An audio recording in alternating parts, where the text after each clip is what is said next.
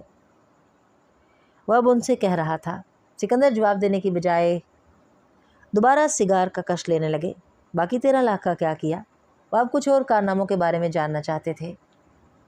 7 لاکھ تو امامہ کا حق مہر دیا، وہ ڈیو تھا۔ اس نے انہیں حق مہر کی اصل رقم بتائے بغیر کہا، اور باقی 6 لاکھ میں نے کچھ خیراتی اداروں میں دے دیا، کیونکہ امامہ کی رنگ پر اتنے پیسے خرچ کیے تھے تو میں نے سوچا کچھ خیرات بھی کرنا چاہیے۔ سکندر عثمان کا غصہ دھوئے کے مرغولوں میں تحلیل ہو رہا تھا۔ غصے کا کوئی فائدہ نہیں تھا، وہ اسے فیاضی کہتے، بے وقوفی کہتے یا فضول خرچی، لیکن سامنے بیٹھی ہوئی اپنی اس اولاد کے لیے ان کے دل میں نرم گوشہ کچھ ذرا اور وسیع ہوا تھا۔ وہ اس کے کوڈ آف لائف کو نہ سمجھے تھے، نہ کبھی بدل سکے تھے، لیکن اختلاف رکھنے کے باوجود کہیں نہ کہیں وہ احترام کا ایک احساس بھی رکھتے تھے اس کے لیے۔ سالار نے باپ کے ہونٹوں پر ایک مشفقانہ لیکن بے حد معنی خیز مسکراہٹ نمودار ہوتے دیکھی۔ اور حق مہر صرف 7 لاکھ تو نہیں ہوگا؟